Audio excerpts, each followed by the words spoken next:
Alright, today we're going to be talking about some pedals. I recently found the Boss NS-2 noise suppressors. Pretty sweet. Something that I haven't really used because I never really used that many pedals, so it wasn't really a big concern to me for pedal noise, and I just kind of dealt with the amps noise, whatever. So then, it's kind of old. It's been around a while, so I had thought about trying out one of the ISP Decimators. Of course, the newest one is the 2 G-string. And, I looked at the pedal prices and was like, whoa, that's a little bit much. So I wanted to try it, and I was just poking around on Reverb, and I found a seller that had a clone pedal of the ISP Decimator 2 G-string. So I figured I'd give it a shot because it was a reasonable price.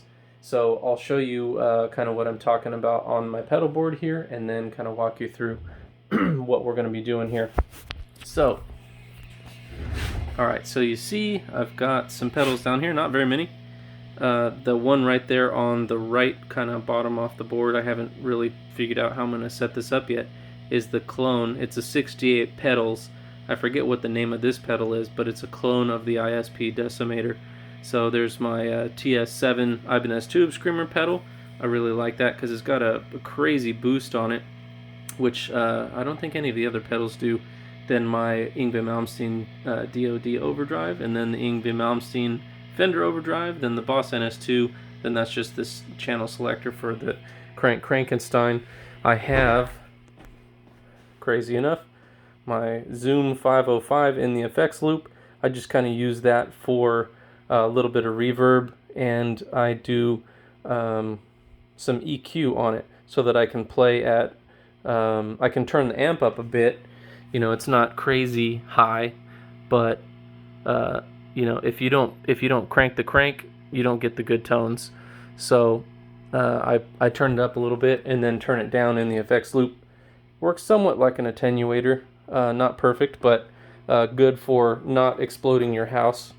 So first thing I'll do is kind of but show you some of what the pedals are like and how much noise they make. So I'll start off with the NS-2. Alright, so guitar pick. So what we'll do is, I'll just kind of turn it up right now. Let's see. So that's basically the sound of the amp, and none of the pedals on the pedal board on, with the guitar volume down. Turn the guitar volume up and you hear a little bit of buzzing. It's not too bad, but it's not too good either. So I'll turn it down, and then now we'll do the Boss NS2. So you can see it's not too bad. So with it off, with it on. So not too bad, right? So then let's see, I'll turn the Boss back off so you get a little buzz. Turn the guitar down. That's just the Yngwie Malmsteen Fender Overdrive pedal. Turned both knobs at about noon. So you can see it's a little loud.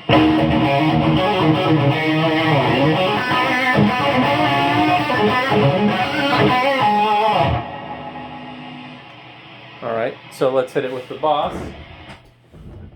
Ooh, lots better. So you still hear a little buzz, but it's not bad.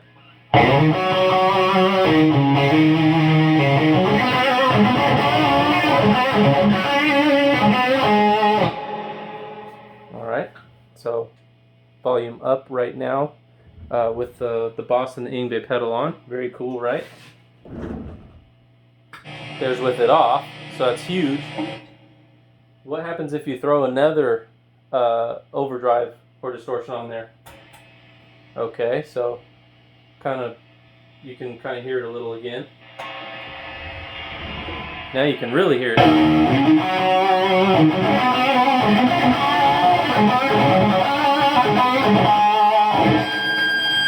But then you get all that crazy noise.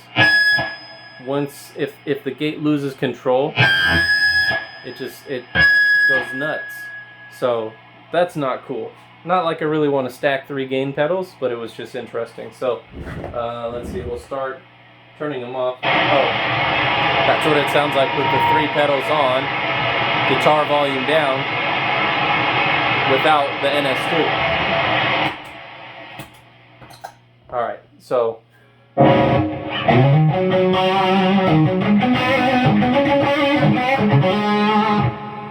that's just the amp, no pedals on. So now let's check out and see what happens with the 68 pedals ISP Decimator G-string clone. So that's pretty good. That's of course just the amp, no other pedals on.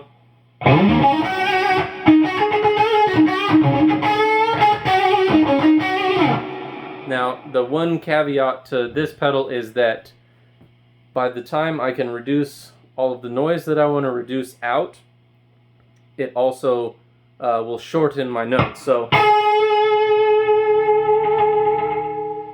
see how it kind of shut the note down there. So it's good for if you're doing stuff with really high gain. Not so good if you have lower output. So you'd have to turn it down, but then more buzz will come back. So it's kind of a, I guess, a win-lose situation. So to get really good results out of the ISP or the 68 pedals version of the ISP Decimator, you've got to really turn things up. The other cool thing about it though is that you can turn things way up and it still can catch it because the gate is very strong. So check this out. So that's with the amp and the ISP 68 pedals copy. There's with the Yngwie Malmsteen overdrive added, the Fender. There's with the Dodd Yngwie Malmsteen overdrive added. And there is with the Ibanez TS7 overdrive added. So all of the pedals are on and it's not crazy loud. Then if you play,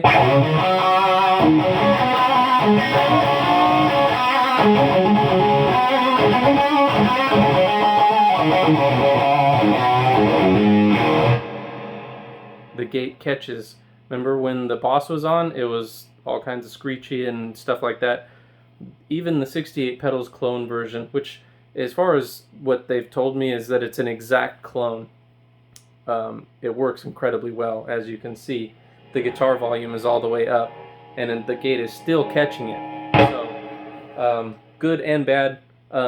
I'd say get both if you can afford it, because then you have the best of both worlds as far as noise reduction goes.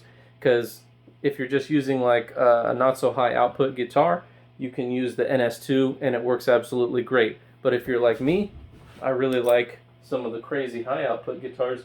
This is my Jackson Christian Oldewolbers from Fear Factory signature 6-string, but I changed out the pickup to number 7's favorite pickup. I don't know if you'll be able to see, but the empty blackouts. This is similar to a regular blackout, but it has a little bit of scoop mid-range, a little bit of reduced bottom end, but that gives you more control over the notes and a little bit more highs. So when you plug that in, you can turn it all the way up, and at least the 68 pedals version of the ISP Decimator will work.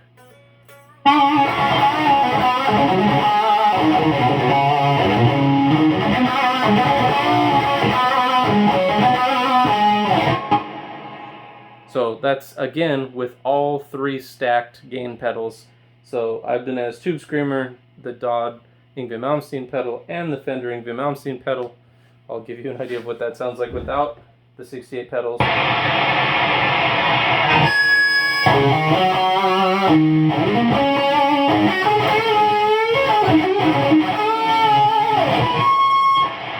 Terrible. Gone. All right, thanks guys.